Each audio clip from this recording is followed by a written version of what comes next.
Ahli kitab itu gengsinya tinggi, orang kafir itu gengsinya tinggi. Kalau dikasih tahu umat Islam, dia nggak bakal percaya. Makanya mustahil kalau ada program Islamisasi. Semua kota-kota besar yang ada di Amerika, lihat hari Minggu pagi, ada nggak orang ke gereja? Ada nggak orang masuk gereja? Nggak pernah ada. Gereja dijual, dijadikan diskotik. Oh ya, gereja dijual, dijadikan coffee house. Apa kalau di sini? Kedai kopi. Gereja dijual, dijadikan sebagai billiard table. Gereja dijual, dijadikan sebagai gamble billiard. Tempat-tempat perjudian. Gereja dijual, dijadikan sebagai restoran. Pendeta sudah tak punya pemasukan, jual gereja. Perkembangan Islam luar biasa. Tahun 2018 cuma 1,7 miliar jumlah populasi Muslim di dunia. Sekarang 2020 sudah 2 miliar lebih. Masya Allah. Yang paling besar pemeluk agama Islam, mayoritas penduduk Muslim terbesar di dunia, Indonesia. Apakah sampai hari ini masih besar? Tinggal kerdil. Karena bermunculan zaman ini, di era Presiden Joko Widodo ini, banyak sekali penjilat, banyak sekali munafik. Ini yang bikin kecil Islam. Saya baru masuk Islam, pingin ke masjid, kata kiai, sunat dulu Pak Yahya, baru boleh ke masjid. Bayangkan tuh, sunat dulu baru boleh masuk ke ini nih rumah Allah, bersih lahir dan batin, potong dulu baru masuk masjid. Pertanyaannya sekarang, waktu saya di sebelah ada dipotong enggak? Jangankan sunat, mandi junub pun tidak masuk. Kristus sangat mengasihimu. Tengok ke bawah, baju satu tali, baju pendek, rok pendek, tiap minggu cuci mata terus ke bawah. Sebelum kita lanjut, jangan lupa like, comment, subscribe, dan nyalakan notifikasinya agar tidak ketinggalan info terbaru lainnya. Semoga bermanfaat.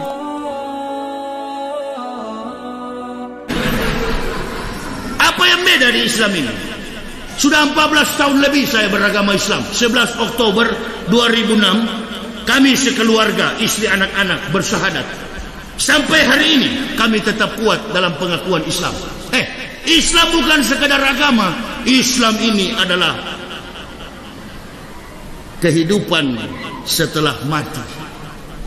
Apa istilah orang Muhammadiyah itu? Way of life. Islam itu adalah jalan kehidupan. Selama di dunia, fastabiqul khairat, bekerja sama mencapai hal-hal yang baik selama kita di dunia, untuk amal kita ke akhirat. Iman dan amal soleh seperti buah yang masak, buah yang baik. Itu yang kami tahu. Membaca Al-Quran, saya katakan satu saja ayat dalam Al-Quran yang menghubungkan Muhammad dengan Isa, yang menghubungkan umat Muhammad dengan David, yang menghubungkan Muhammad dengan Musa, yang menghubungkan Muhammad dengan sebuah nabi, kami sekeluarga akan masuk Islam. Diam-diam saya beli Al-Quran, saya baca diam-diam.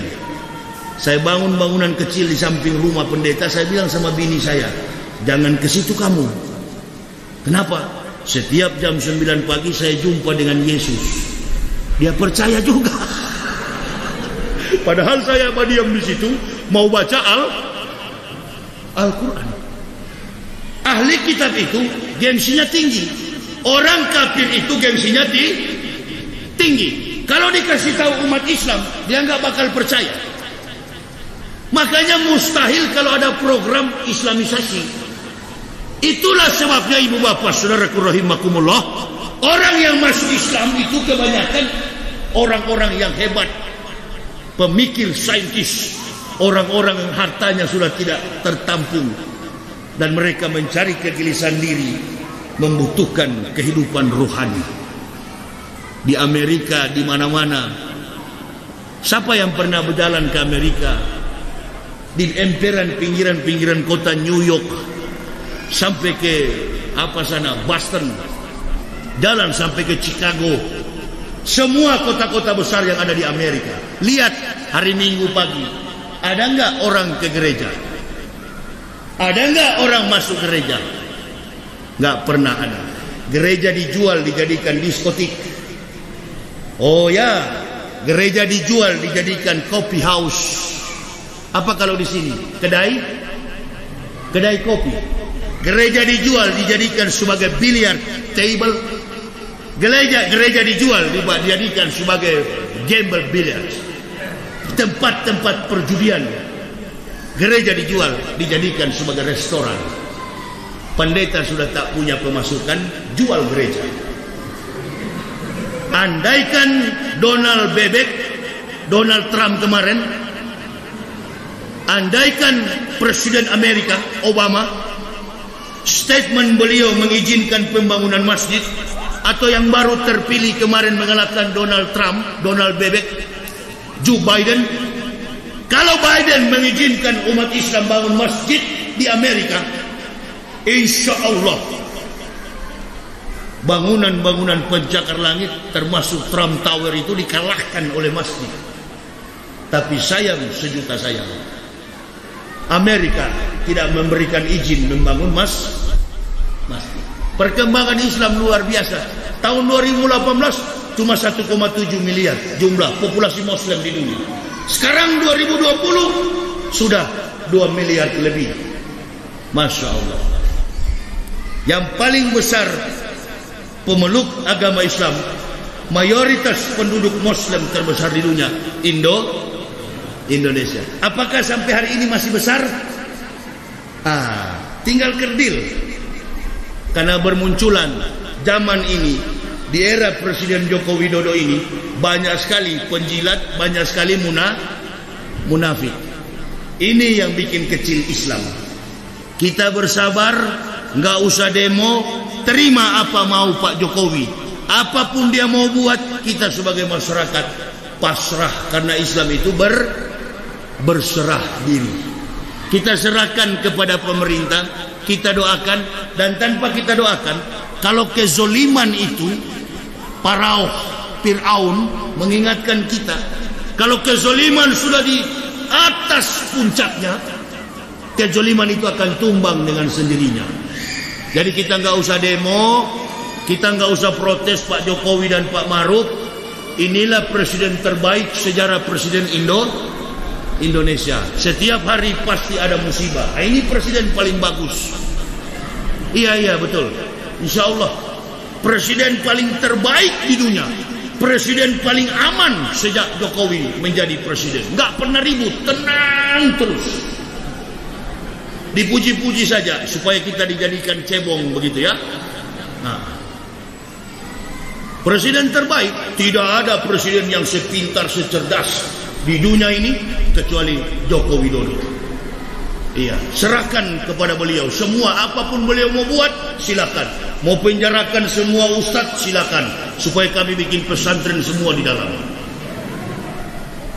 Ya, ibu bapak, itu yang saya mau sampaikan. Bi ilmi ulama'i bi adlil umaro, adilnya pemerintah. Ini presiden paling adil. Ketika ada orang mati di KPPS, tidak mengucapkan bela sungkawa. 6 laskar yang meninggal dibunuh, tidak mengucapkan bela sungkawa. Baru kemarin saya senang sekali dengar,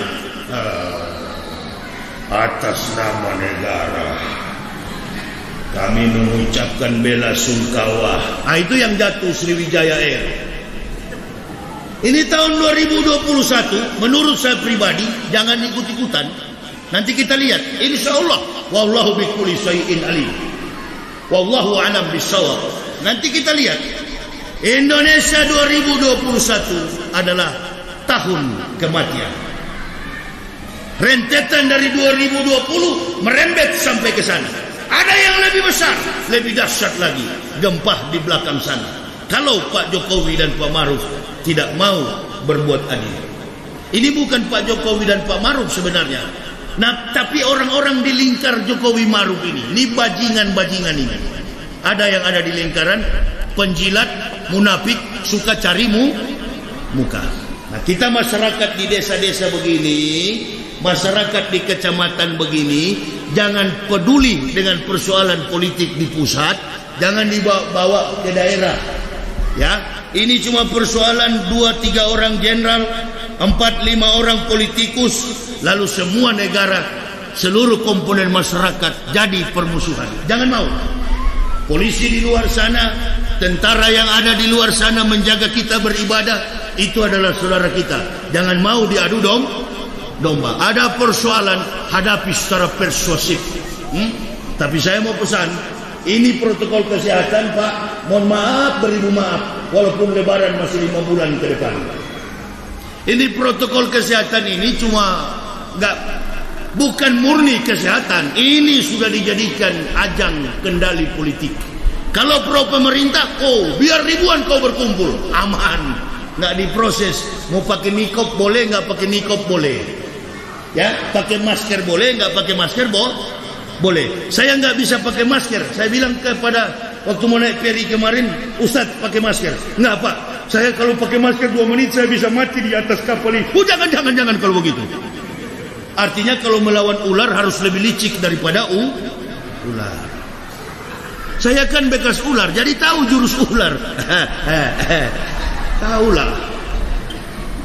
Kalau anti pemerintah suka mengkritisi rezim, itu langsung dijadikan tersangka. Makanya Habib baru selesai sidang, dipindahkan sel beliau ke Barreskrim. Apa? Pasalnya pasal apa? Pasal COVID. Dan penyakit yang ada cuma 2, kalau bukan COVID. Pergi saja berobat di puskesmas. Kalau nggak langsung dituduh COVID. Saya ceramah di sini, ada ibu cerita sama istri saya, bukan negatif, bukan reaktif, non reaktif, tapi bayar 400.000. Ini bisnis. Ini sudah diturunkan oleh WHO, World Health Organization, bekerja sama dengan para mafia Amerika untuk menjadikan vaksin dan penyakit ini sebagai ajang bisnis. Ini kata orang kita, permainan yang manis tapi sayang ketahuan. Ini bisnis semua. Jadi untuk kesehatan, insya Allah antum jangan tidak percaya tidak ada COVID. Virus itu ada sebelum ada COVID.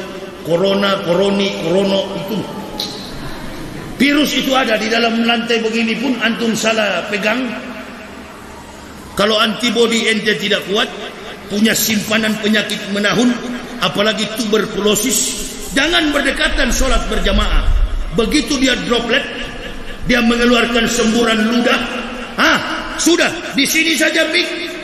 Kalau yang tadi pengurus masjidnya dadanya sudah begini, Assalamualaikum. Jangan harap saya mau pakai ini mic ini.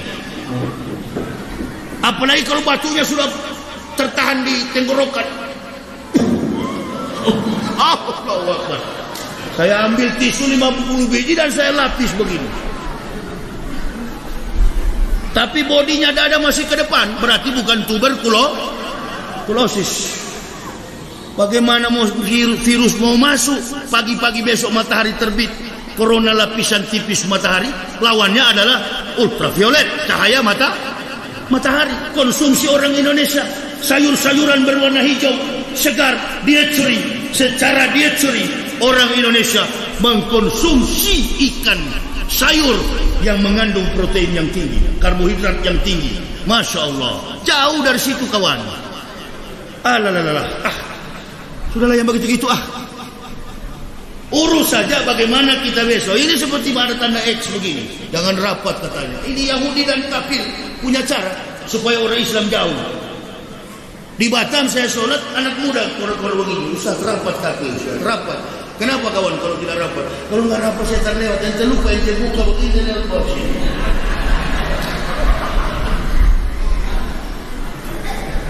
Rapat itu bukan urusan kita setan lewat atau setan lalu lalang. Rapat itu untuk menunjukkan kesetiaan kita berjamaah, persatuan. Kunut tidak kunut, rapat. Islam ini kan sama, subuh 2 rakaat, maghrib 3 rakaat, zuhur 4 rakaat, asar 4, isya 4 rakaat. Total sehari semalam 17 rakaat. Mina lailah fatahajat bihi. Separuh malam kita sunnah solat Tahajud sunnah dan fardu beda. Sudah diajar semua itu. Yang beda itu apa? Ujung jarinya ini saya lihat beda. Ada yang lurus begini, ada yang nakal goyang, ada yang cungkil-cungkil begini juga. Itu aja yang beda. Tahiyatul mubarakatuh salawatu thayyibatulillah. Dia cungkil-cungkil begini. Itu aja yang beda. Ada yang takbirnya biasa, ada yang menggenggam pedang, ada yang pemanasan. Itu. Ini yang saya pertama masuk Islam. Orang Islam ini terlalu banyak gaya kalau ibadah. Kalau di Kristen kan tidak, Bu. Masuk gereja datang nenek-nenek, omong-omong pun baju satu tali, make up tebal, alis mata dicoret dari sini sampai Pakistan Timur. Nenek-nenek, Masya Allah, pakai rok pendek short, kata orang Belanda short pendek begini. Nenek-nenek nggak percaya, antum tunggu nanti hari Minggu, lihat dia lewat dengan motor, kitab yang dipegang seperti tisu begini tuan, naik motor bebek, paha di pangku begini. Surga dari mana kawan? Baju saja sudah mengerikan, pingsan malaikat di sana itu. Coba lihatlah kalau di masjid begini nih, nenek-nenek gadis susah dibedakan. Di Kuantang Singgingi saya ceramah kasih contoh, saya bilang coba lihat nih adek ini, Masya Allah mungil, kelihatan cantik setelah mengenakan mukena. Begitu tertawa ompong, maaf Ustaz saya sudah punya cucu. Ternyata nenek-nenek usianya sudah hampir 80 tahun. Bayangkan, ada perbedaan secara etika, eksologi, etika, logika, estetika. Al-Islamu ya'lu wala yu'la alai. Agama Islam agama yang tinggi. Dibedakan akhwat, ikhwan, perempuan di saf belakang, laki-laki saf, nggak boleh campur. Bersentuhan walau suami istri batal wudu. Jangankan bersentuhan, angin keluar kentut batal. Saya pernah juga waktu hari di mana itu, di Jakarta kalau nggak salah. Siapa lagi yang lepas kalau bukan imam? Karena memang keras betul, kayaknya seperti jengkol baunya begitu. Panjang betul. Karena habis itu dia keluar maju yang di belakang. Ini agama. Padahal saya mau tanya, saya baru 2 minggu masuk Islam. Saya mau tanya, kalau imamnya mati waktu sholat, siapa yang ganti? Dijelaskan. Saudara saya mau masuk Islam, bertanya sama saya, bagaimana kalau saya perlamen?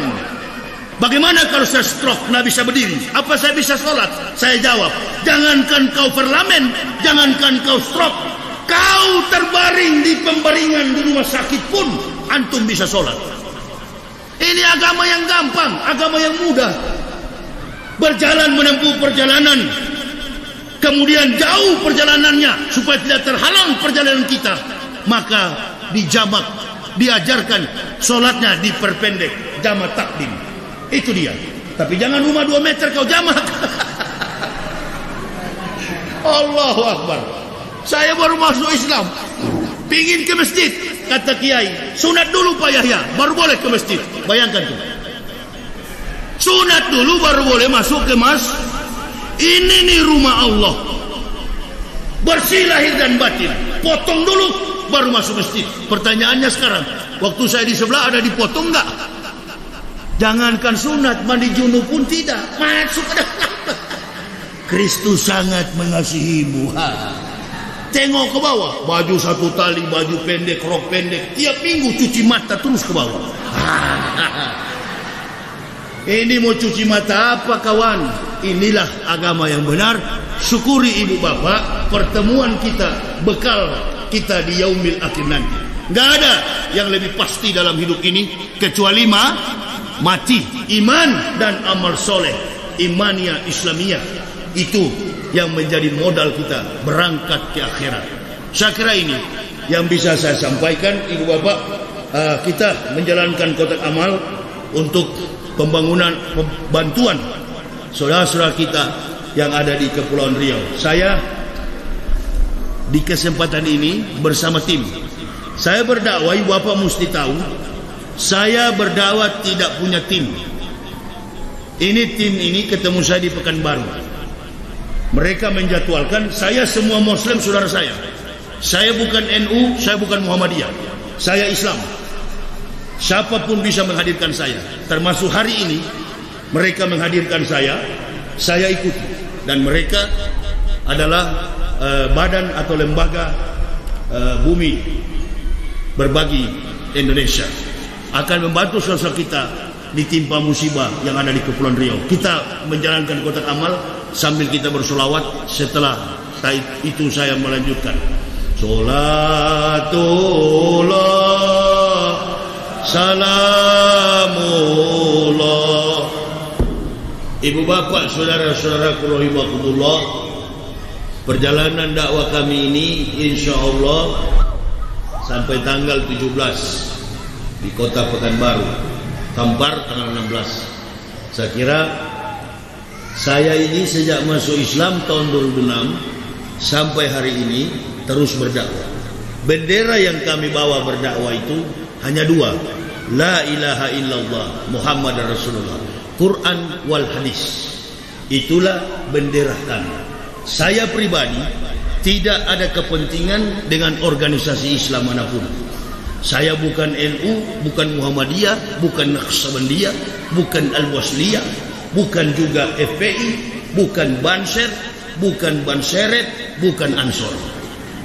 Jadi saya ini pemain inti, bukan Banseret. Dalam berislam tidak boleh menjadi Banseret, harus jadi ban utama. Banseret mobil saya jarang saya pakai, bahkan sampai bertahun-tahun nggak saya pakai. Ya, jadi jadilah Muslim yang bersih, jadilah Muslim yang lurus untuk menegakkan agama ini. Jalan yang kami pilih ini bukan jalan sembarang jalan, jalan yang betul-betul menantang demi kebaikan Islam yang akan datang. Kami dibenci, kami difitnah. Imam Syafi'i berkata, cintailah ulama-ulama yang dibenci, yang dimusuhi oleh kafir dan munafik. Jauhilah ulama-ulama yang dicintai dan disayangi oleh kafir dan munafik. Udah jelas antara batil dan hak di zaman ini, jelas sekali. Mari kita berdoa agar agama ini tertolong. Mari kita berdoa agar generasi kita ini tertolong, terutama ulama kita yang sedang dipenjara, yang sedang menghadapi kasus tuntutan hukum Kopat-Kopit. Ya, karena yang dituduhkan kepada Habibana itu adalah kasus kerumunan Kopat-Kopit. Nah, besok-besok juga panitia masjid insya Allah dipanggil karena Kopat-Kopit. Kalau saya dipanggil, saya akan bilang, tunggu saja Pak, siapa tahu nanti ada 30 yang mati. Kalau ada yang mati besok baru saya dipanggil. Insya Allah. Justru kita datang di sini berdoa supaya Kopat-Kopit ini segera diangkat oleh Allah. Amin. Corona ini bersih, uang negara tidak terkuras. Pak Jokowi terlalu percaya kepada WHO. Ini ceramah saya sudah sering saya bilang. Bahkan saya bilang kalau mau divaksin, duluan vaksin Pak Jokowi dan Pak Maruf. Apalagi Rajal yang di samping Pak Jokowi sudah tua ini. Itu vaksinnya harus double supaya ekstra kuat. Gitu ya. Sudah sering. Jadi bukan pemerintah yang salah, medical system. Coba kalau sudah di YouTube itu tetangga saya, tukang ojek di Jakarta, disuruh mengaku COVID, dibayar 15 juta. Viral itu. Bahkan ada rumah sakit yang sudah di-stopkan. Sampai Pak Muldoko, kepala staf kepresidenan, apa dia katakan? Kalau bukan COVID, jangan dibilang COVID. Itu sudah saya ceramah 7 bulan lalu. 7 bulan lalu saya sudah bilang bahwa Kopat-Kopit ini tidak bahaya kalau daerah tropis. Yang bahaya itu Amerika yang mengalami musim salju. Karena virus itu rentan pada musim salju. Daerah dingin, cepat sekali. Itu dia. Di Indonesia ini bukan virus corona yang harus kita takuti, itu virus munafik itu. Ya, virus yang suka mencari-cari kelemahan sesama Muslim. Itu. Tapi kepada kafir jilat, berteman, tidak keras dengan kafir, lembut dengan kafir, dengan Muslim dia keras. Ini munafik besar yang begini. Ini virus ini bahaya kalau ada dalam masjid. Iya, nanti di luar sana baru ada mencret tai mata, tuberkulosa, dan lain sebagainya. AIDS, HIV/AIDS, itu yang bahaya. Kita dalam masjid begini enggak ada. Mudah-mudahan pertemuan ini menjadi berkah bagi kita semua, dan Indonesia dalam persoalan politik sekarang ini yang berkecamuk, ditambah dengan isu pandemik virus COVID-19, segera Allah angkat dan menjadikan bangsa ini, khususnya Provinsi Riau, menjadi bangsa provinsi dan masyarakat yang baldatun, toibatun, warabun, ghafur. Amin ya Allah ya Rabbal. Sampai di sini saya tidak panjang lebarkan. Saya masih kurang fit tenaga saya. Insya Allah besok beristirahat lagi. Ini badan saya ini masuk angin. Ada yang sarankan Ustadz ke rumah sakit. Aduh jangan. Apalagi begitu lihat KTP Yahya Waloni, pucuk dicinta, ulang pun tiba. Sudah lama kami tunggu kau. Ya, ambil suntikan. Kebetulan dokternya Matius, Markus, Stefanus, Tetanus. Sini kau kawan. Berangkat ke rahmatullah. Awak punya obat itu, obat opa-opa kita yang dulu. Saya kalau sakit itu, obatnya kalau panas itu cuma satu, Bodrex. Setelah jadi ustadz, obatnya Bodrex. Tapi di pendeta, dikit-dikit sakit. Apa yang tidak ada? Difasilitasi dari ujung kaki sampai ujung rambut. Jadi kalau ditanya kenapa ustadz masuk Islam, ya saya masuk Islam karena saya mau cari amplop. Di sana amplopnya kurang. Waktu saya rektor dulu amplopnya kurang, cuma $13.000 sebulan. Ya, makanya saya masuk Islam mau cari amplop. Kurang cukup di sana, di sini yang besar. Ya, lebih baik tidak ada amplop tapi masuk surga. Orang kalau sudah ceramah matanya ke amplop, awas, hati-hati. Umat ini bukan bangun ke depan, tidur. Dan kita dikunyah semua oleh kafir dan komunis PKI. Mari kita bersatu jamaah. Pesan saya terakhir, inilah biodata kami, bagaimana kami sekeluarga memeluk Islam. Buku saya, dan saya memudahkan para pendeta-pendeta. Bagi yang berminat untuk memilikinya, ada di mobil saya di luar, silakan ambil tapi bayar. Buku yang kedua judulnya Munafik, silakan untuk melihat perjalanan kehidupan kami sekeluarga. Terima kasih atas segala perhatiannya. Mohon doakan kami agar kami tetap sehat untuk menegakkan Islam. Mohon maaf atas segala kekurangan saya. Terima kasih atas perhatiannya. Usikum wa nafsi bitaqwallah. La ilaha illa huwa 'alallahi falyatawakkalul mu'minun. Wassalamualaikum warahmatullahi wabarakatuh.